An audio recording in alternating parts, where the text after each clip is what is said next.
الحمد لله وكفى وسلام على عباده الذين اصطفى أما بعد أعوذ بالله من الشيطان الرجيم بسم الله الرحمن الرحيم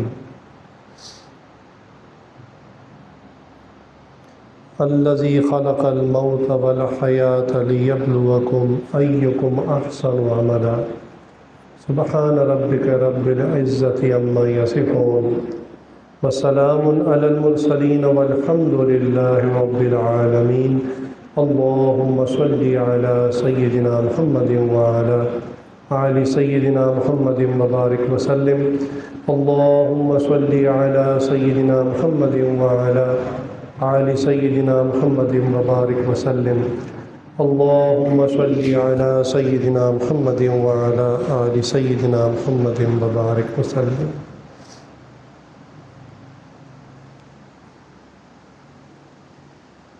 اس دنیا میں آج کا انسان کامیابی چاہتا ہے، اور صرف کامیابی ہی نہیں بلکہ وہ یہ چاہتا ہے کہ میری زندگی کی ہر چیز زبردست ہو، نایاب ہو، ایکسیلنٹ ہو. چنانچہ اس کی کوشش ہوتی ہے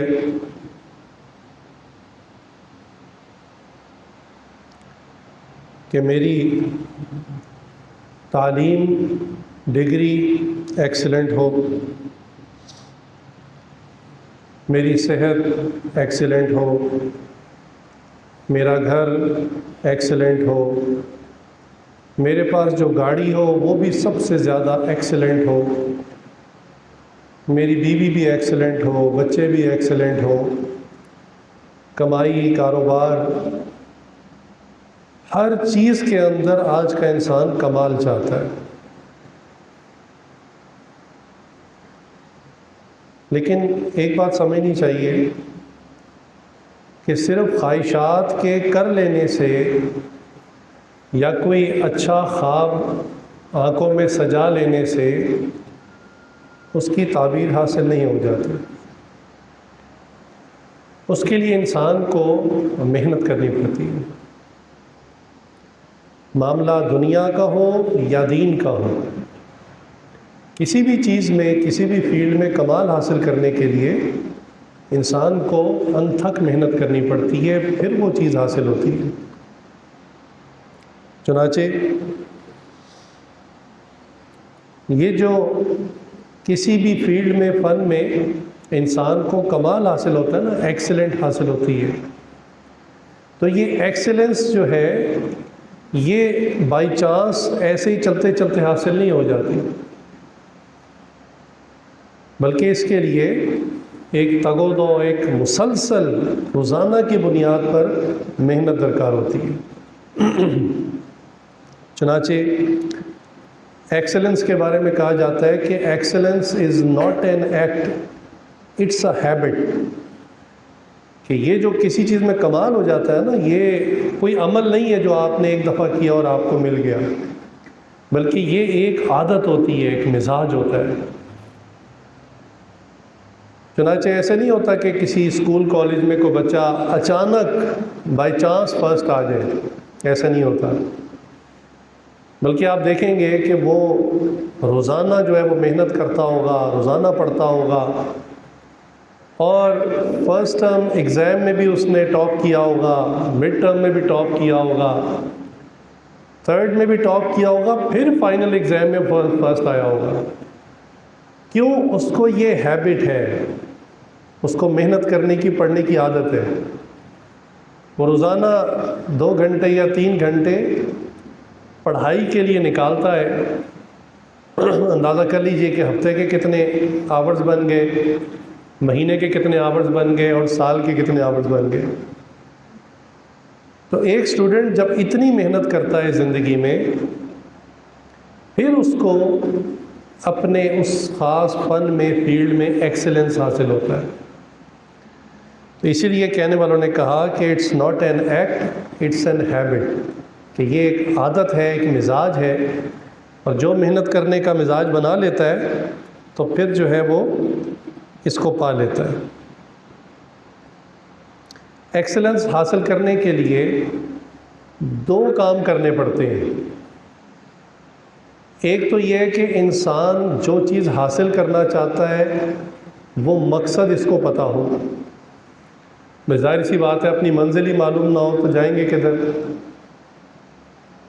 تو با مقصد زندگی گزارے، گول اورینٹڈ لائف ہو، انسان کو پتہ ہو کہ میں نے یہ چیز اچیو کرنی ہے، یہ چیز حاصل کرنی ہے، تو مقصد اس کے بالکل سامنے ہو، بالکل واضح ہو۔ اور اس کے بعد دوسری چیز کیا چاہیے؟ مسلسل محنت۔ یہ 2 کام جو بندہ کر لے گا نا، اپنے مقصد کو سمجھ جائے اور مقصد سمجھنے کے بعد اس مقصد کے حصول کے لیے مسلسل محنت شروع کر دے، تو یہ بندہ اس فیلڈ میں، اس کام میں ایکسلنس کو حاصل کر سکتا ہے۔ چنانچہ دنیا کے معاملات میں ہم دیکھتے ہیں کہ جو بندہ سوئمنگ کا عالمی چیمپئن بنا، تو یہ عالمی چیمپئن کیسے بنا؟ اس کی والدہ نے ارادہ کیا کہ میں اپنے بچے کو تیراکی کے اندر، سوئمنگ کے اندر ورلڈ چیمپئن بناؤں گی۔ تو بچہ ابھی 9 ماہ کا تھا۔ 9 ماہ کا بچہ کیا ہوتا ہے؟ اس کی ماں نے اس کو پانی کے اندر پھینک دیا۔ اب سائنس یہ کہتی ہے کہ اگر اتنا چھوٹا بچہ 9-10 ماہ کا اگر پانی میں اس کو پھینک دیں تو وہ سروائیو کرنے کے لیے ہاتھ پاؤں مارتا ہے اور وہ فلوٹ کرنا شروع کر دیتا ہے، پانی پر تیرنا شروع کر دیتا ہے۔ تو اندازہ کیجئے کہ 9 ماہ کی عمر میں اس کی ماں نے اس کو پانی میں تیراکی کے لیے ڈال دیا، اور اس کے بعد وہ مسلسل تیراکی، روزانہ 2 گھنٹے تیراکی کرتا رہا۔ جب یہ 29 سال کا ہوا تو اس نے سوئمنگ کے اندر عالمی ریکارڈ قائم کر لیا، سوئمنگ کے اندر ایکسلنس حاصل کر لی۔ تو ایسا نہیں ہے کہ ایک نوجوان 29 سال کا آیا اور بس چیمپئن شپ میں مقابلہ لیا اور ٹاپ کر کے چلا گیا۔ نہیں، آپ اس کی پیچھے زندگی کی محنت کو دیکھیں کہ روزانہ کتنے گھنٹے اس نے لگائے اور کس عمر سے لگائے، اور تب جا کے اس کو اس فن کے اندر ایکسلنس حاصل ہوئی اور وہ انٹرنیشنل جو ہے وہ سوئمنگ چیمپئن بن گیا۔ چنانچہ جتنے بھی لوگ انٹرنیشنل مقابلوں میں ٹاپ کرتے ہیں، جب ان سے پوچھا گیا تو کسی نے بھی یہ جواب نہیں دیا کہ بس میں نے کل پرسوں یہ کھیل کھیلنا شروع کیا تھا اور میں عالمی چیمپئن بن گیا۔ ہرگز نہیں، بلکہ انتھک محنت کی، ریسورسز لگائے، مال بھی خرچا، جان بھی لگائی، اور پھر ایک وقت آیا کہ وہ اس مقام کو پہنچے کہ انہوں نے یہ چیز حاصل کی۔ ہمارے پاکستان کے ارشد ندیم، انہوں نے ابھی اسی سال اولمپکس کے اندر ورلڈ ریکارڈ توڑا ہے، اپنے جو کمپیٹیٹرز تھے ان کو بھی ہرایا اور سابقہ جو کئی سال کا ریکارڈ تھا وہ بھی توڑ دیا، نیزہ بازی کے اندر، جیولن تھرو کے اندر۔ اب بظاہر یہ لگتا ہے کہ پاکستان میں یہ گیم کوئی کھیلتا بھی ہوگا۔ ہمارے عام طور پہ پارکوں میں، سڑکوں میں لڑکے کرکٹ کھیلتے ہیں، فٹ بال کھیلتے ہیں، بیڈمنٹن کھیلتے ہیں اور گیمز کھیلتے ہیں، لیکن اس نوجوان نے ایسی گیم کا انتخاب کیا کہ جو عموماً لوگ کھیلتے بھی نہیں ہیں۔ پھر اس کے حالات زندگی میں یہ بات سامنے آئی کہ کوئی بہت امیر خاندان سے نہیں ہے، غریب خاندان کا نوجوان ہے، اور اس کے پاس اتنے پیسے بھی نہیں ہوتے تھے کہ وہ جو نیزہ جس سے اس گیم کو کھیلا جاتا ہے، پھینکا جاتا ہے، اس نیزے کو خریدنے کی بھی پیسے اس کے پاس نہیں تھے۔ اللہ، یہ عام لکڑیوں کو پھینک پھینک کے اس سے پریکٹس کرتا تھا۔ تو ہمیں اس سے کیا بات پتہ چلی کہ ہم لوگ زندگی میں آگے بڑھنے کے لیے عموماً ایکسکیوزز ڈھونڈتے ہیں، وجوہات تلاش کرتے ہیں کوئی کہتا ہے جی میرے سر پہ والد نہیں تھے، میں تو یتیم بچہ تھا اس لیے میں پیچھے رہ گیا۔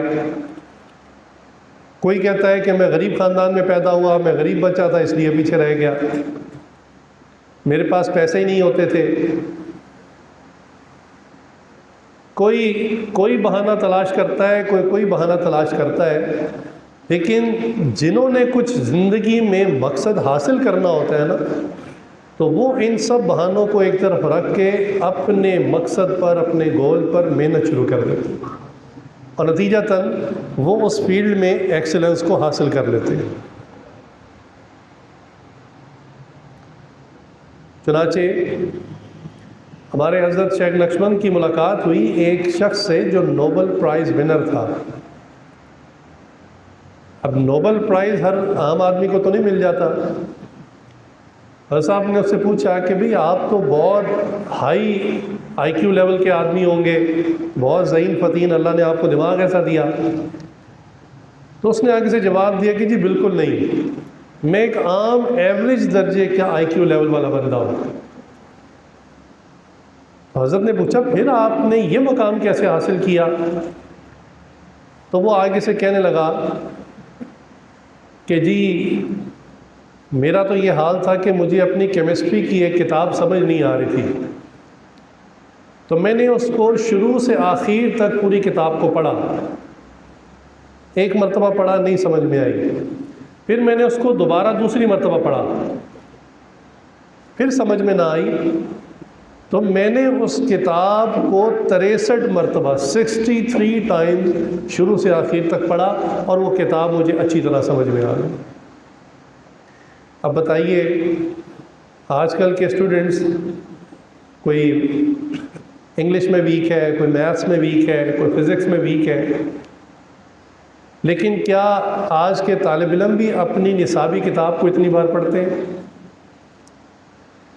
ایک مرتبہ اگر کتاب مکمل کر لینا تو والدین پہ احسان ہوتا ہے، پوری کتاب پڑھ ڈالی، اور اگر 2 مرتبہ پڑھ لیں تو ٹیچر پہ بھی احسان ہوتا ہے کہ سر میں کلاس میں واحد ہوں جس نے 2 مرتبہ کتاب پڑھی ہے۔ تو اندازہ کیجئے کہ ایک شخص جس نے یہ بات ٹھان لی کہ میں نے اس سبجیکٹ کو پڑھنا ہے، سمجھنا ہے، اس میں آگے کچھ کرنا ہے، تو اپنے نصاب کی کتاب کو 63 مرتبہ اس نے پڑھا۔ نتیجہ کیا نکلا کہ اس نے پھر آگے ایسا کام کیا اپنی فیلڈ میں کہ اس کو نوبل پرائز ملا۔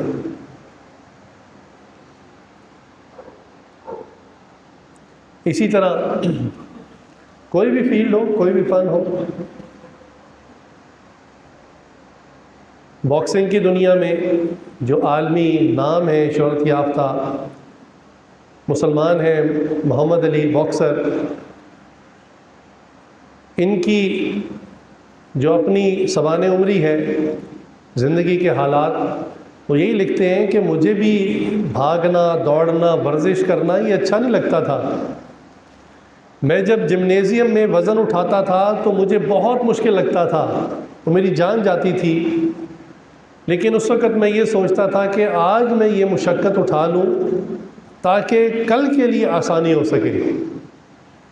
اور واقعتاً انہوں نے اتنی ورزش کی، دوڑ لگائی، جاگنگ کی، وہ جو بیگ ہوتا ہے پنچنگ بیگ، اس کو اتنے مکے مارے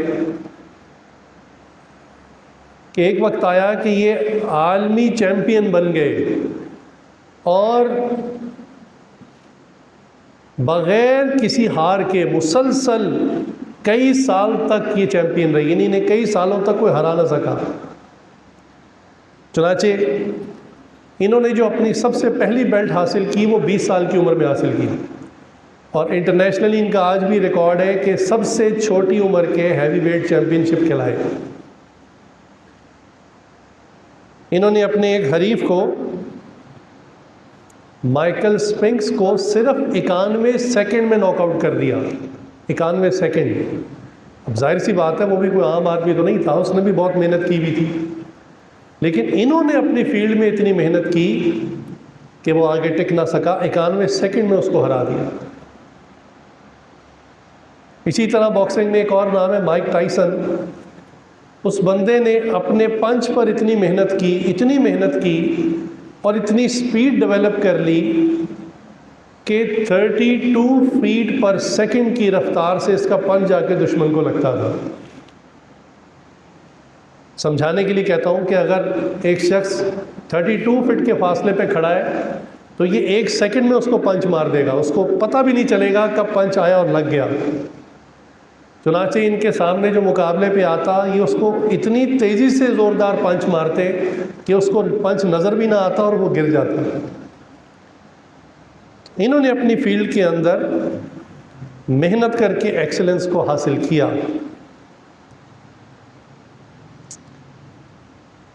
آج ہر بندہ، خاص طور سے مسلمانوں کے اندر ہم نے دیکھا کہ دین اسلام کا کوئی مسئلہ آ جائے فوراً مفتی بن جاتے ہیں، فوراً فتویٰ دینا شروع کر دیتے ہیں۔ میری رائے ہے کہ یوں کرنا چاہیے یا یہ مسئلے کا جواب ہوگا، بغیر علم کو حاصل کیے۔ اب سوچنا چاہیے کہ بھی ایک عالم 8 سال علم دین کو پڑھتا ہے اور روزانہ وہ کم از کم 6 گھنٹے علم دین پڑھتا ہے۔ اب آپ ضرب تقسیم خود ہی کر لیں کہ ہر روز 6 گھنٹے پڑھے، یہ کم از کم ہے، ورنہ اس سے زیادہ پڑھتے ہیں، اور 8 سال تک پڑھے، یہ کتنے 1000 آورز ہو گئے، اور پھر مفتی بننے کے لیے 1 سال مزید۔ اسی لیے کہتے ہیں نا کہ مسئلہ پوچھنا ہو تو مفتی سے پوچھیں، کیوں؟ اس نے اس فیلڈ کے اندر محنت کی ہوئی ہے، وقت لگایا ہوا ہے، ایکسلنس حاصل کی ہوئی ہے۔ چنانچہ مسئلہ ہمیشہ مفتی صاحب سے ہی پوچھنا چاہیے۔ ہمارے اکابرین نے، ہمارے اسلاف اور مشائخ نے دین کے اندر ایکسلنس کو حاصل کیا، اتنی محنت کی دین کے معاملات میں، عبادت کے اندر، تقویٰ کے اندر، کہ واقعتاً انہوں نے تقویٰ کے اندر کہہ سکتے ہیں کہ ایکسلنس کو حاصل کر لیا۔ چنانچہ حدیث کی بہت ساری کتابیں لکھی گئیں، بہت سارے محدثین ہیں جنہوں نے حدیث کی کتابیں لکھی، لیکن امام بخاری رحمۃ اللہ علیہ کو اور ان کی کتاب کو اللہ نے جو قبولیت بخشی وہ کسی اور کو نہ ملی۔ اب یہ کام بیٹھے بٹھائے نہیں ہو گیا، محدثین سارے ہی بہت محنت کرتے تھے، لیکن امام بخاری رحمۃ اللہ کے حالات زندگی بچپن کے بڑے عجیب ہیں۔ پیدا ہوئے تو کچھ عرصے بعد والد کی وفات ہو گئی، اب ان کی پرورش والدہ کے ذمہ آ گئی، اور بچپن میں ان کو کوئی بیماری لگی کہ جس کی وجہ سے ان کی بینائی جانی شروع ہو گئی، اور یہ بچپن میں تقریباً نابینا ہو گئے۔ اب ان کی والدہ کو 2 غم، ایک تو بیوہ ہونے کا غم، دوسرا بچے کی بینائی چلی گئی۔ تو ان کی والدہ رویا کرتی تھی، مصلے پر بیٹھ کے بہت دعائیں کرتی تھی، اور غم کیا کرتی تھی کہ میرے بچے کی آنکھیں واپس آ جائیں۔ چنانچہ ایک دن وہ روتے روتے مصلے پہ سو گئی۔ اللہ کی شان خواب میں سیدنا ابراہیم علیہ السلام کی زیارت ہوئی، اور انہوں نے خوشخبری سنائی اور کہا کہ اللہ تعالیٰ آپ کے بچے سے کام بھی لیں گے اور اللہ تعالیٰ نے ان کی بینائی بھی لوٹا دی ہے۔ چنانچہ جب وہ خواب سے بیدار ہوئی تو واقعی امام بخاری کی بینائی آ چکی تھی۔ اللہ اکبر! امام بخاری نے کب سے محنت کرنی شروع کی؟ 10 سال کی عمر میں وہ اپنی نصابی کتابیں پڑھ کر فارغ ہو چکے تھے، یعنی سلیبس کی جو عام کتابیں ہوتی ہیں نا، وہ 10 سال کی عمر میں پڑھ کے فری ہو چکے تھے۔ اور ہمارے یہاں 10 سال کے بچے کو ابھی ٹوائلٹ کے مسائل کا پتہ نہیں ہوتا صحیح طرح۔ اللہ اکبر! اور اس کے بعد یہ تقریباً 16 سال کے تھے جب والدہ کے ساتھ حج کرنے کے لیے گئے، اور وہاں پہ قیام کیا 2 سال۔ 18 سال کی عمر میں انہوں نے جو ہے وہ حدیث کی کتاب جو ہے وہ لکھنی شروع کر دی۔ انہوں نے کتنی احادیث یاد کی؟ یہ کہتے ہیں 6 لاکھ احادیث میں نے زبانی یاد کی، جس میں سے میں نے پھر فلٹریشن کا کام شروع کیا، یعنی کچھ ایسی تھی جو ریپیٹ ہو رہی تھی، کچھ مقررات تھیں، کچھ کے راوی کم تھے، تو انہوں نے اس پر تحقیق کا کام شروع کیا، فلٹر کرنا شروع کیا، تو 6 لاکھ میں سے 2.5 لاکھ احادیث کا ذخیرہ مجموعہ بخاری شریف کے اندر لکھ دیا۔ اب سوچیے نا ذرا، یہ کام بیٹھے بٹھائے تو نہیں ہو گیا ہوگا، کتنی محنت کی ہوگی انہوں نے۔ اور اس محنت میں ان کی اپنی زندگی کیسے گزری، اللہ اکبر کبیرہ۔ ایک مرتبہ بیمار ہوئے تو ان کو طبیب کو دکھایا گیا، تو طبیب نے جب ان کا معائنہ کیا تو کہا کہ لگتا ہے اس بندے نے تو ایک مدت سے مرچ کھائی نہیں ہے۔ تو اس وقت لوگوں نے پوچھا کہ حضرت آپ سالن میں مرچ نہیں لیتے؟ انہوں نے کہا میں تو سالن ہی نہیں لیتا۔ تو انہوں نے کہا پھر روٹی کے ساتھ کیا کھاتے ہیں؟ انہوں نے کہا میں روٹی بھی نہیں کھاتا۔ انہوں نے کہا حضرت پھر کیا کھاتے ہیں؟ تو امام بخاری نے کہا گزشتہ کئی سال سے میرا معمول ہے کہ بس میں 10 سے 15 بادام کھا لیتا ہوں اور اسی کے اوپر میرا گزارا ہو جاتا ہے۔ اللہ، کام کتنا بڑا کیا اور خوراک دیکھیں کتنی تھوڑی۔ چنانچہ جن لوگوں نے بھی دنیا کے اندر یا دین کے اندر ایکسلنس کو حاصل کیا، انہوں نے اپنے مقصد میں پھر جان مار دی، مسلسل محنت کی، اس کے بغیر کچھ بھی حاصل نہیں ہوتا۔ چنانچہ علامہ اقبال رحمۃ اللہ نے کہا ہے نا، عمل سے بنتی ہے زندگی، جنت بھی جہنم بھی، یہ نوری اپنی فطرت میں، یہ خاکی اپنی فطرت میں نہ نوری ہے نہ ناری ہے۔ یعنی انسان کے بارے میں وہ کہتے ہیں جو خاک کا بنا ہوا پتلا ہے، نہ یہ جنتی ہے نہ یہ جہنمی ہے، عمل جو کرے گا اس عمل کے مطابق یا جنت بنے گی یا جہنم بنے گی۔ یعنی یوں سمجھ لیں کہ جہنم کے لیے بھی کچھ اعمال کرنے پڑتے ہیں جن کو ہم گناہ کہتے ہیں۔ ایک بندہ گناہ نہ کرے تو جہنم میں نہیں جائے گا، تو جہنم میں جانے کے لیے بھی گناہ کرنے پڑیں گے، عمل کرنا پڑے گا، اور جنت میں جانے کے لیے بھی عمل یعنی نیکیاں کرنی پڑیں گی۔ چنانچہ بزرگوں میں سے ایک بزرگ گزرے ہیں حضرت قطب الدین بختیار کاکی رحمۃ اللہ علیہ۔ یہ ہمارا خطہ بر صغیر جب انڈیا پاکستان اکٹھا تھا، یہ اس زمانے کے بزرگ ہیں۔ ان کے والدین نے ان کے لیے ارادہ کیا بچپن میں کہ ہم نے اپنے بچے کو نا متقی بنانا ہے، پرہیزگار بنانا ہے، تاکہ متقی بنے، پرہیزگار بنے، عبادت گزار بنے، اللہ کے ہاں اونچا مقام پائے۔ تو والدہ نے تربیت کے لیے کیا معاملہ کیا کہ مائیں اپنے بچوں کے ایمان بنانے کے لیے کچھ نہ کچھ تربیت کرتی ہیں، پلان کرتی ہیں۔ تو وہ بچے کو ہمیشہ یہ بات بچپن میں سکھاتی ہیں کہ بیٹا رزق جو ہے وہ اللہ تعالیٰ دیتے ہیں، ہمیں بھی اللہ دیتے ہیں، آپ کو بھی اللہ دیتے ہیں۔ اور جب یہ چھوٹے بچے تھے، مدرسے جانے کے قابل ہوئے اور پہلے دن مدرسے سے گھر واپس آئے تو انہوں نے آ کے کہا کہ اماں روٹی دیں، بھوک لگی ہے۔ تو والدہ نے کہا کہ بیٹا ہم بھی اللہ سے مانگتے ہیں، اللہ ہمیں دیتے ہیں، آپ بھی اللہ سے مانگیں، اللہ آپ کو بھی دیں گے۔ تو وہ کہنے لگے کہ اللہ سے کیسے مانگوں؟ انہوں نے کہا آپ مصلی بچھائیں اور اللہ سے دعا کریں۔ تو انہوں نے مصلی بچھایا اور اللہ سے دعا شروع کر دی۔ دعا کرنے کے بعد کہا کہ اماں میں نے دعا بھی کر لی، مجھے روٹی نہیں ملی۔ تو ماں نے کہا کہ بیٹا اللہ نے نا آپ کا رزق کہیں بھیج دیا ہے، اب آپ نے صرف سبب اختیار کرنا ہے، کوشش کرنی ہے، آپ کو مل جائے گا۔ چنانچہ وہ اٹھے اور انہوں نے کمرے میں 3-4 چیزوں میں مختلف جگہ تلاش کیا تو والدہ نے روٹی پکا کر وہاں چھپائی ہوئی تھی۔ اب جب انہوں نے ڈھونڈا تو ان کو روٹی مل گئی۔ اب بچے کا ایمان یہ بن گیا کہ اچھا میرے ماں باپ جو آج تک کھاتے پیتے رہے اور جو چیزیں لیتے رہے، یہ چیزیں کہاں سے آتی ہے؟ اللہ دیتے ہیں، اللہ سے مانگا جاتا ہے اس میں۔ چنانچہ روز کا معمول بن گیا، بچہ روز مدرسے سے آتا، ماں روٹی بنا کر کہیں چھپا دیتی، وہ بچہ آتا، جائے نماز بچھاتا، دعا کرتا، تلاش کرتا، اس کو روٹی مل جاتی۔ ایک مرتبہ ماں کو کسی کام سے اپنے ہی علاقے میں کہیں دور جانا پڑا اور واپسی پر ان کو وقت کا اندازہ نہ رہا، تاخیر ہو گئی۔ لیکن جب ان کو اندازہ ہوا کہ میں لیٹ ہو گئی ہوں اور بچے کے تو گھر آنے کا وقت ہو گیا ہے اور آج میرا بیٹا جب روٹی اپنی جگہ پر نہیں پائے گا تو اس بیچارے کو تو شوق لگے گا، پریشان ہوگا۔ چنانچہ ماں جو ہے وہ جلدی جلدی جو ہے وہ گھر کی طرف بڑھی اور رستے میں دعائیں کر رہی ہے، اللہ میرے بچے کے ایمان کی حفاظت فرما۔ خیر ماں جب گھر پہنچی تو دیکھا کہ یہ بختیار کاکی رحمۃ اللہ علیہ سوئے ہوئے۔ تو ماں نے اسی طرح آ کے روٹی بنائی، چھپا دی، پھر بچے کو پیار سے اٹھایا اور کہا کہ بیٹا اٹھیں، آج آپ نے کھانا نہیں کھانا، روٹی نہیں کھانی؟ تو انہوں نے کہا کہ اماں روٹی تو میں نے کھا لی۔ تو ماں نے پوچھا کہ بیٹا آج روٹی کیسے کھائی؟ تو کہا اماں جیسے میں روز کھاتا ہوں۔ یعنی بچہ حیران ہو رہا ہے کہ ماں اس طرح کیوں پوچھ رہی ہے۔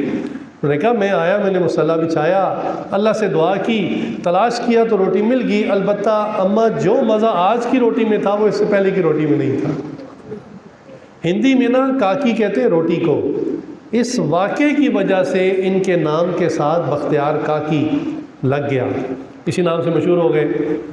چنانچہ جب بچپن میں ماں نے ان کے ایمان پر اس طرح ایکسلنس کی کوشش کی تو اندازہ کر لیں کہ بچے نے بچپن سے ہی تقویٰ والی زندگی اختیار کی، عبادت شروع کی، عبادت ریاضت کرتے کرتے یہ مقام آ گیا کہ جب ان کی وفات ہوئی تو ان کے شاگرد ہزاروں کے اندر تھے، پورے شہر میں بات جو ہے وہ جنگل کی آگ کی طرح پھیل گئی، اور لوگ ان کا جنازہ پڑھنے کے لیے اکٹھے ہونے لگ پڑے۔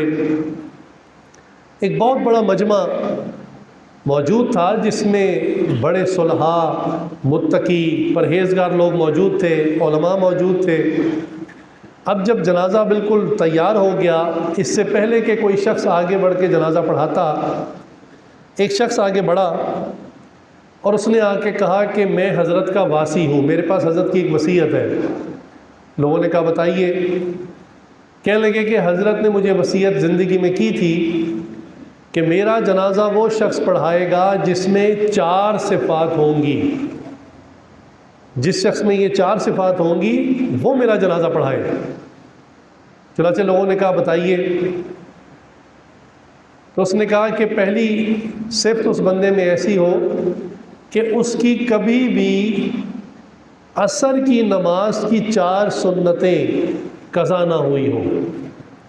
اب عصر کی نماز کی 4 سنتیں غیر موقدہ ہے، کبھی انسان پڑھ لیتا ہے کبھی چھوڑ دیتا ہے۔ انہوں نے کہا نہیں، وہ بندہ ایسا عبادت گزار ہو جس نے کبھی عصر کی 4 رکعت بھی جو سنتیں وہ نہ چھوڑی ہوں۔ لوگ حیران کہ ایسا بندہ کون ہوگا؟ خیر ابھی حیران ہو رہے تھے، انہوں نے کہا اچھا دوسری شرط بتائیں۔ کہنے لگے کہ ایسا بندہ میری نماز جنازہ پڑھائے جس کی کبھی تکبیر اولیٰ بھی فوت نہ ہوئی ہو۔ تکبیر اولیٰ کا مطلب ہے کہ جب بندہ جماعت سے نماز پڑھنے کے لیے آئے تو امام صاحب جب تکبیر کرتے ہیں اللہ اکبر، پہلی تکبیر، تو وہ اس وقت شامل ہو نماز میں۔ اب لوگ اس کا بڑا اہتمام کرتے ہیں، اس کی فضیلت بھی بہت ہے، لیکن بہرحال زندگی میں کبھی غمی ہے، خوشی ہے، خزاں ہے، بہار ہے، بارش ہے، دھوپ ہے، کئی طرح کے حالات بندے کے آتے ہیں، آخر کبھی مس ہو ہی جاتی ہے۔ لیکن انہوں نے کہا کہ نہیں، میرا جنازہ وہ شخص پڑھائے جس میں یہ دوسری صفت ہو کہ اس کی زندگی بھر کبھی تکبیر اولیٰ بھی قضا نہ ہوئی ہو۔ اللہ۔ کہا اچھا تیسری صفت کیا ہو؟ کہا تیسری صفت اس میں یہ ہو کہ ساری زندگی اس کی کبھی تہجد بھی قضا نہ ہوئی ہو۔ اب تہجد ایک نفل نماز ہے، بہت فضیلت ہے، اولیاء کی نماز کہلاتی ہے، لیکن بہرحال وہی بات کہ کبھی انسان تاخیر سے سوتا ہے، کبھی بیمار ہوتا ہے، نہیں آنکھ کھلتی۔ انہوں نے کہا وہ بندہ ہے جس کی ساری زندگی کبھی تہجد بھی قضا نہ ہوئی ہو۔ اور کہا کہ چوتھی صفت اس میں یہ ہو کہ ساری زندگی اس نے کبھی کسی نامحرم کو غلط نگاہ سے نہ دیکھا۔ اللہ۔ اب یہ 4 صفات جس میں ہو وہ آگے آئے اور جنازہ پڑھائے۔ اب لوگ حیران کہ ایسا بندہ کون ہوگا جس میں یہ 4 صفات اکٹھی موجود ہو۔ یہ صفات تو وہ ہے کہ الگ الگ بھی کسی میں ہو تو بڑی بات، کجا یہ کہ چاروں اکٹھی ایک بندے میں ہو۔ خیر کافی دیر لوگ کھڑے رہے، کوئی آگے نہ بڑھا۔ بالآخر ایک شخص جس نے چہرے پر رومال لپیٹا ہوا تھا وہ آگے بڑھا، اور آگے بڑھ کے جنازہ پڑھانے سے پہلے اس نے حضرت کے چہرے سے کفن ہٹایا اور کہا کہ حضرت آپ خود تو دنیا سے پردہ فرما گئے، جاتے جاتے میرا پردہ کھول گئے۔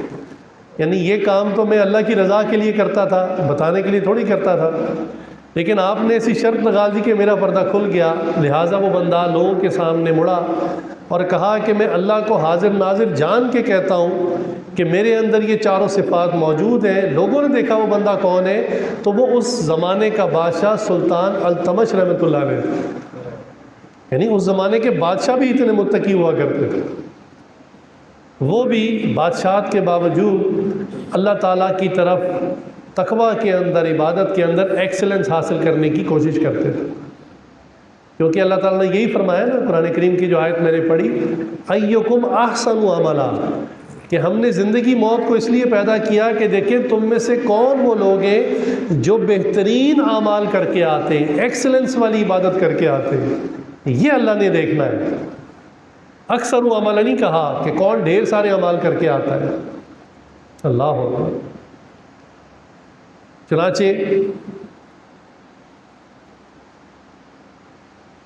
اللہ تعالیٰ کے معاملے میں، عبادت کے معاملے میں، تقوی کے معاملے میں، علم حاصل کرنے کے معاملے میں ہمارے مشائخ اور اکابرین نے بالکل نیچے کے معاملے میں، یعنی نیچے معیار پہ کمپرومائز نہیں کیا، بلکہ ایکسلنس کو حاصل کرنے کی کوشش کی۔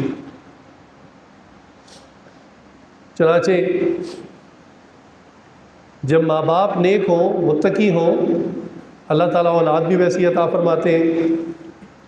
ایک نوجوان تھا بہت متقی، اور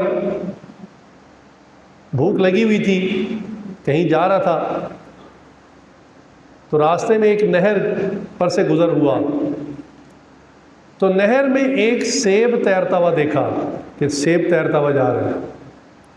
چونکہ بھوک کی شدت تھی تو عموماً ایسے پھل کا کوئی مالک تو ہوتا نہیں ہے، انہوں نے اس کو اٹھایا اور کھا لیا کہ شاید یہ اللہ کی طرف سے میرا رزق ہے۔ جب کچھ پیٹ میں چلا گیا، کھا لیا، تو خیال آیا کہ ہو سکتا ہے اس کا کوئی مالک ہو، اور میں نے مالک کی اجازت کے بغیر کھا لیا تو یہ تو آخرت میں میرے خلاف کیس ہو جائے گا، یہ تو جائز نہیں ہے، حلال نہیں ہے میرے لیے، چلو میں پتہ کرتا ہوں۔ تو انہوں نے نا نہر جس طرف سے بہہ رہی تھی اپ سٹریم کی طرف چلنا شروع کر دیا کہ جس طرف سے آیا ہے وہیں پہ جا کر دیکھتا ہوں۔ تو چلتے گئے آگے جا کے دیکھا تو واقعی نہر کے کنارے ایک سیبوں کا باغ تھا، جس کا ایک درخت بالکل نہر کے کنارے پر لگا ہوا تھا اور شاخیں نہر پر آئی ہوئی تھی۔ تو وہ سمجھ گئے کہ یہاں سے یہ سیب ٹوٹا، نہر میں گرا اور میں نے اٹھا کے کھا لیا۔ انہوں نے کہا چلو اس کا جو مالک ہے میں اس سے جا کے معذرت کر لیتا ہوں کہ ایک سیب میں نے کھا لیا غلطی سے، جان کر چوری نہیں کیا، آپ مجھے معاف کر دیں۔ لہٰذا یہ گئے تو دیکھا کہ باغ کے اندر ایک چھوٹا سا مکان بنا ہوا ہے، یہ آوازیں دیتے رہے۔ وہاں سے ایک بڑی عمر کے آدمی نکلے، انہوں نے پوچھا میاں کیا بات ہے؟ انہوں نے سارا واقعہ بتایا اور کہا کہ اس طرح غلطی سے میں نے آپ کی ملکیت کا ایک سیب کھا لیا ہے، آپ مجھے اللہ کی رضا کے لیے معاف کر دیں۔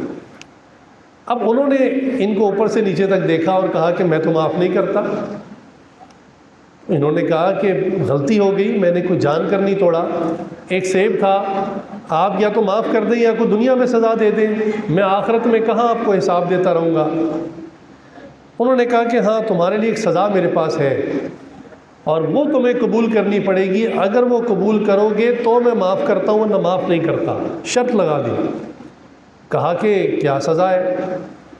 کہنے لگے کہ میری یہ ایک بیٹی ہے جو آنکھوں سے اندھی ہے، کانوں سے بہری ہے، زبان سے گونگی ہے، ہاتھ پاؤں سے لنگڑی لولی ہے، تمہیں اس سے شادی کرنی پڑے گی اور زندگی بھر اس کا ساتھ دینا پڑے گا۔ اب یہ نوجوان کہنے لگا کہ ایک سیب کھانے کی اتنی سخت سزا، یعنی گویا ایک لاش ہی ہے نا، زندہ لاش کو میں اٹھا کے پھروں گا اور ساری زندگی اس کی خدمت کروں گا۔ تو بڑے میاں نے کہا سنو، یا تو میری یہ شرط مان لو ورنہ آخرت میں تمہارا گریبان پکڑوں گا۔ اب یہ بڑے پریشان ہو گئے کہ بھی معافی تلافی کسی طرح اور ہو جائے، لیکن وہ مانتے نہیں تھے۔ بالآخر انہوں نے سوچا کہ چلو میری ایک زندگی ہے اور میں نے اللہ کی اطاعت میں گزارنی ہے، ٹھیک ہے میں زندہ لاش کی خدمت کر لوں گا اور آخرت میں میرا کوئی گریبان پکڑنے والا تو نہیں ہوگا۔ یہ اتنے ڈرتے تھے اللہ سے، اتنے متقی تھے اور تقوی کے اندر ایکسلنس کی مشق کر رہے تھے۔ چنانچہ نکاح ہو گیا۔ جب یہ رات ملاقات کے لیے گئے تو دیکھا وہ تو اچھی بلی نوجوان لڑکی ہے، آنکھیں بھی ٹھیک ہے، کان بھی ٹھیک ہے، بات چیت بھی کرتی ہے، ہاتھ پاؤں بھی صحیح ہیں۔ اگلے دن جب سسر سے ملاقات ہوئی تو سسر نے پوچھا ہاں جی آپ نے مہمان کو کیسا پایا؟ تو کہنے لگے آپ نے تو کوئی اور ہی نقشہ کھینچا تھا، میں تو ڈر ہی گیا تھا، وہ تو اچھی بلی ہے، بولتی ہے، بات کرتی ہے، دیکھتی ہے۔ تو اس وقت ان کے جو سسر صاحب تھے، وہ جو بزرگ تھے، انہوں نے کہا کہ میری یہ بچی اتنی نیک ہے کہ یہ قرآن کریم کی حافظہ ہے اور علم دین اور حدیث کی عالمہ ہے، میں نے اس کی اچھی تربیت کی اور ساری زندگی اس نے اسی گھر کے اندر گزار دی، یہ ساری زندگی کبھی گھر سے باہر نہ گئی، نہ کبھی اس گھر میں کوئی نامحرم مرد آیا، چنانچہ اسی نسبت سے میں نے کہہ دیا آنکھوں سے اندھی ہے، یعنی اس نے آج تک کبھی کسی نامحرم کو نہیں دیکھا، کانوں سے بہری ہے، یعنی آج تک کسی نامحرم کی آواز اس کے کانوں میں نہیں گئی، اور زبان سے گونگی ہے، اس نے کبھی ساری زندگی کسی نامحرم سے بات نہیں کی، اور اس چار دیواری سے کبھی نکل کر باہر نہیں گئی، میں نے اسی نسبت سے کہا یہ لولی لنگڑی ہے۔ اللہ اکبر کبیرہ۔ تو یہ نوجوان اتنے نیک تھے اور جو ان کی بیوی تھی اتنی نیک تھی، چنانچہ اللہ تعالیٰ نے جو ان کو اولاد دی وہ اولاد بھی پھر اتنی نیک ہوئی کہ آج دنیا ان کو امام اعظم ابو حنیفہ رحمۃ اللہ کے نام سے جانتی ہے، ان کے والدین کا واقعہ ہے۔ تو جب بندہ دین میں، تقویٰ میں ایکسلنس کی نیت کرتا ہے اور اس کے لیے کوشش شروع کر دیتا ہے، اللہ تعالیٰ اس کو اس مقام پہ پہنچا دیتے ہیں۔ چنانچہ امام حنیفہ رحمۃ اللہ کو بھی اللہ نے کیا مقام دیا پھر کہ ان کے حالات زندگی میں تو بہت کچھ لکھا ہوا ہے، ایک بات عرض کر دوں کہ ان کے بارے میں ان کے ہم عصر اس زمانے کے لوگوں نے لکھا ہے کہ 40 سال تک ان کا معمول رہا کہ عشاء کے وضو سے فجر کی نماز ادا کیا کرتے تھے، اللہ، یعنی عادتاً معمول یہ تھا۔ حالانکہ دن میں فقہ کے اوپر کام، اور اس زمانے میں فقہ کو مدون کر رہے تھے، فقہ پر ریسرچ ہو رہی تھی۔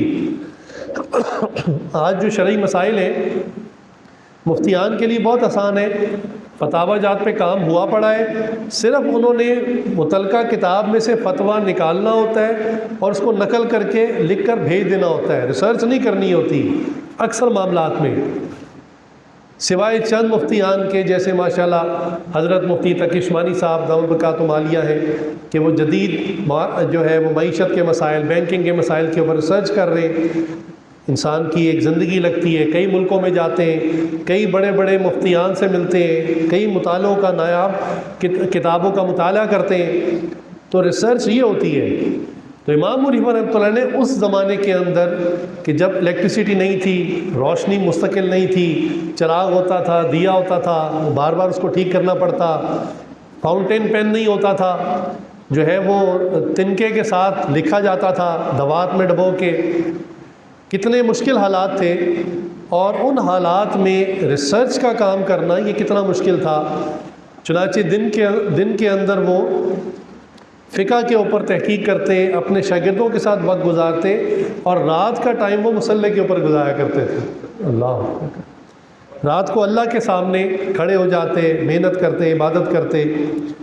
اس کا نتیجہ یہ ہوا کہ آج پوری دنیا کے اندر فقہ حنفی جو ہے وہ مانی جاتی ہے۔ ہمارے حضرت فرمانے لگے کہ میں دنیا کے کئی ملکوں میں گیا ہوں، اور میں ایک دفعہ ایک انٹرنیشنل فلائٹ میں تھا، تو میرے ساتھ جو ہے سیٹ پر ایک ملک کے ایک جج صاحب بیٹھے ہوئے تھے، ان سے کچھ بات چیت شروع ہوئی، تو وہ حنبلی مسلک کو فالو کرنے والے تھے، لیکن انہوں نے عجیب بات کہی، انہوں نے کہا کہ ہمارے ملک میں عبادات حنبلی مسلک کے مطابق ہوتی ہیں، لیکن کورٹ کچہری کے جتنے بھی فیصلے ہیں وہ فقہ حنفی کے مطابق ہوتے ہیں۔ اللہ اکبر۔ جب انسان اس طرح محنت کرتا ہے اپنے مقصد میں، اللہ تعالیٰ پھر اس کو ایسا ایکسلنس کا مقام عطا فرماتے ہیں۔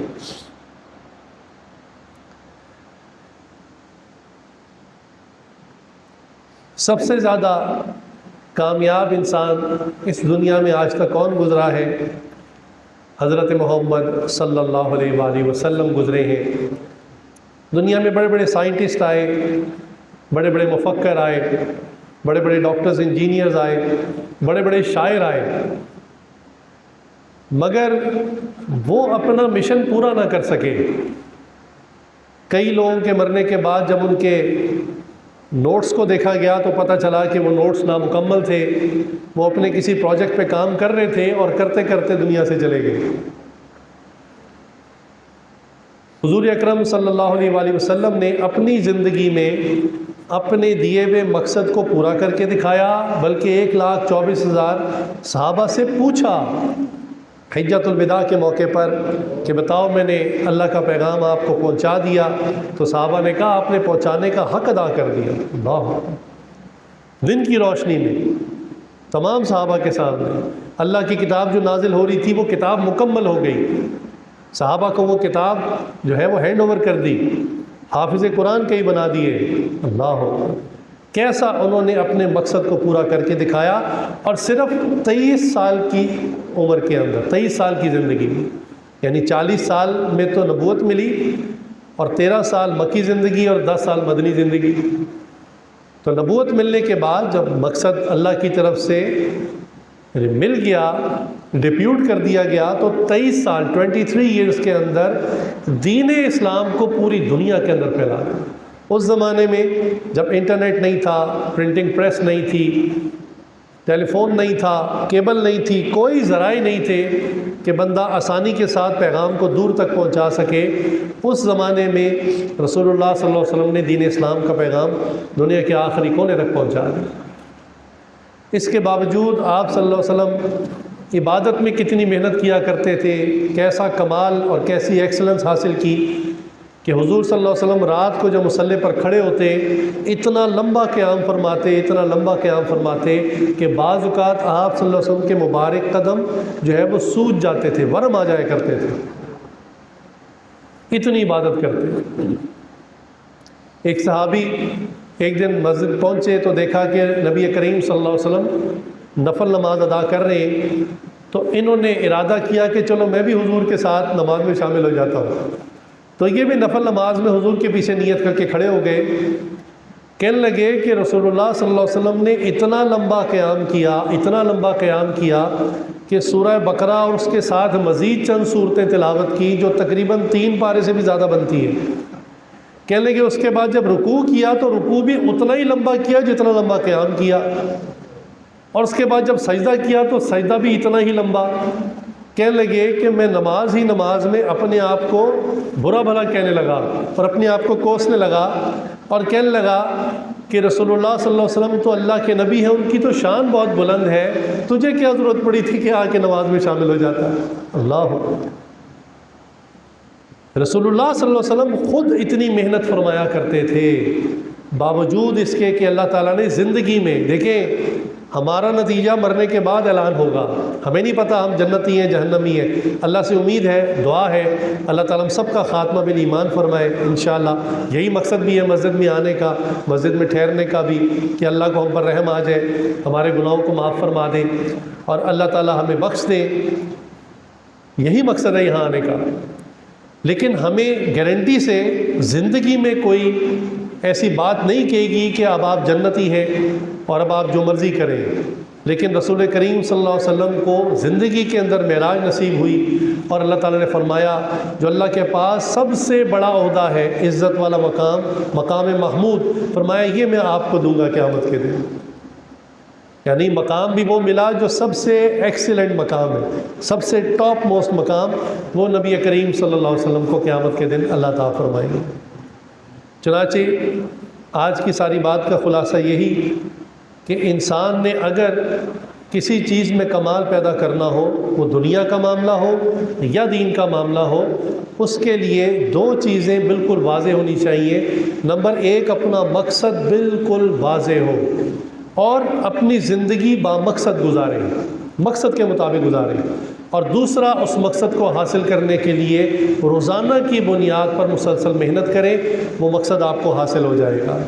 اب ہر شخص اپنے گریبان میں جھانکے اور خود اپنے آپ سے پوچھے کہ ہم ہر روز موت کی طرف بڑھ رہے ہیں، موت ہمیں پہلے سے کوئی میسج کر کے نہیں آئے گی کہ بھی اگلے سال آپ کی موت ہے، یا اگلے مہینے آپ کی موت ہے، یا کل آپ کی موت ہے۔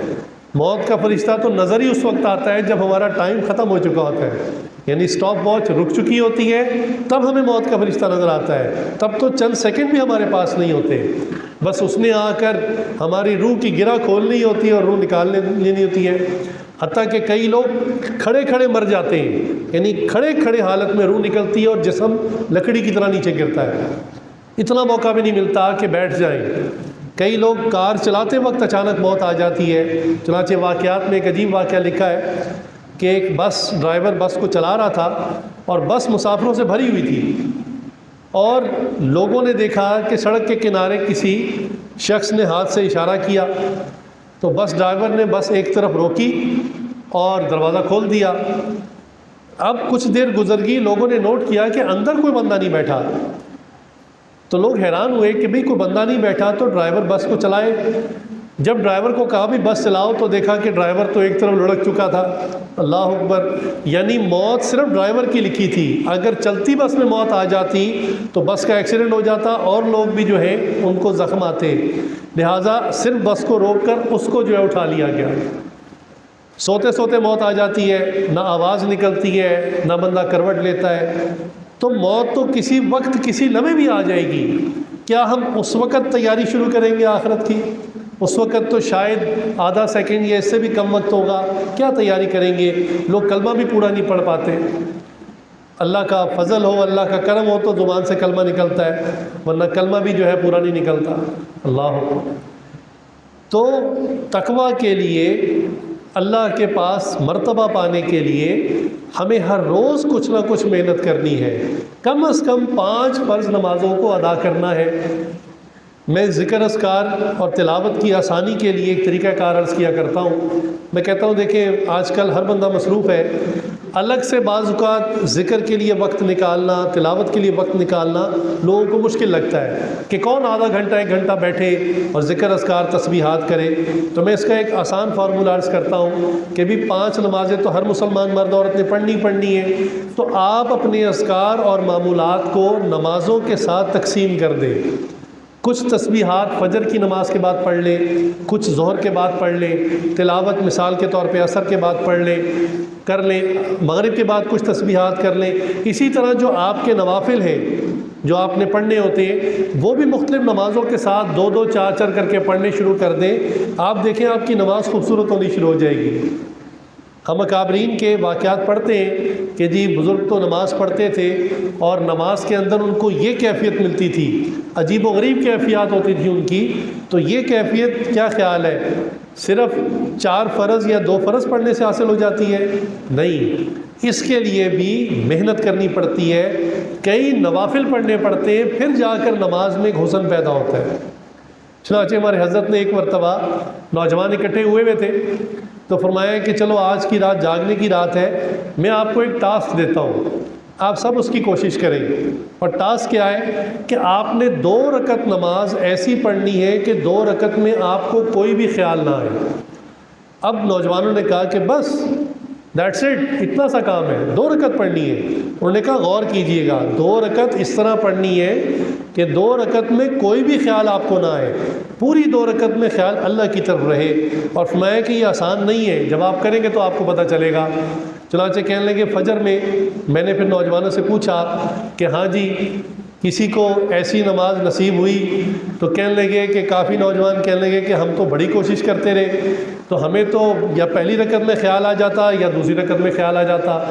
کسی نے کہا کہ ہمیں 20 رکعتیں نفل پڑھنے کے بعد یہ 2 رکعت نصیب ہوئی، کسی نے کہا کہ 40 رکعت کے بعد یہ 2 رکعت نصیب ہوئی۔ کہنے لگے کہ 2 نوجوانوں نے کہا کہ ہم نے پوری نماز میں خیال رکھا کہ ہمیں کوئی خیال نہ آئے۔ مطلب میں یہ خود بھی تو ایک خیال ہے، آپ کا دھیان تو پھر اللہ کی طرف نہیں تھا۔ تو نماز کو خوبصورت بنانا پڑتا ہے، یہ بائی چانس چلتے چلتے کہ عمر بڑھتی جا رہی ہے اور نماز اچھی ہوتی جا رہی ہے، ایسا نہیں ہوتا، بلکہ نماز کو بنانا پڑتا ہے، محنت کرنی پڑتی ہے۔ اسی طرح اللہ کا نام بندہ دل سے لینا شروع کر دے، اخلاص سے اللہ کو پکارنا شروع کر دے، یہ اتنا آسان نہیں ہوتا کہ آپ چلتے پھرتے جو ہے تسبیح پہ دانہ پھینکتے جائیں اور غفلت سے دنیا کے کام بھی کرتے رہیں اور اللہ اللہ بھی کرتے رہیں اور آپ کا دل جو ہے وہ اخلاص کے ساتھ اللہ کو پکار لے گا۔ نہیں، اس پہ بھی محنت کرنی پڑتی ہے، ذکر پر بھی محنت کرنی پڑتی ہے، مراقبے کے اندر محنت کرنی پڑتی ہے۔ مراقبے میں سب سے زیادہ وساوس آتے ہیں، خیالات آتے ہیں، دھیان اللہ کی طرف شیطان ہونے نہیں دیتا، ایک کے بعد دوسرا خیال، دوسرے کے بعد تیسرا خیال، چوتھا خیال۔ تو اس کے لیے بھی مشق کرنی پڑتی ہے، محنت کرنی پڑتی ہے۔ تو جب انسان اللہ کو اور آخرت کو اپنا مقصد بنا لیتا ہے تو پھر اپنے مقصد کے لیے وہ روزانہ چند گھنٹے محنت شروع کر دیتا ہے، انشاءاللہ موت تک اللہ تعالیٰ اس کو ایکسلنس کا مقام عطا فرما دیں گے۔ یہ ہمارا مقصد زندگی ہے، باقی ضروریات ہیں، کھانا پینا، کمانا، جاب کرنا، گھر بنانا، شادی کرنا، یہ تو کافر بھی کرتے ہیں، یہ کوئی مقصد زندگی تو نہیں ہے، یہ تو راستے کی ضروریات ہیں۔ میں اس پہ اکثر مثال دیا کرتا ہوں کہ اگر آپ سفر کر رہے ہیں مثال کے طور پہ ٹرین پر، یہاں لاہور سے کراچی، تو رستے میں آپ کو بہت ساری ضروریات کی جو ہے وہ حاجت ہوگی، آپ کو نیند آئے گی، آپ اسی وہ جو ٹرین کی بینچ ہوتا ہے اس پہ آپ سو جائیں گے، حالانکہ وہ آرام دہ بھی نہیں ہوتا، لیکن آپ نے ضرورت پوری کرنی ہے۔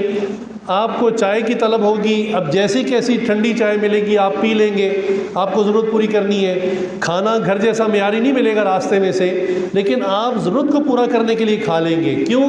آپ کو پتہ ہے مقصد میرا اپنی منزل تک پہنچنا ہے، یہ راستے کی چیزیں ضروریات ہیں۔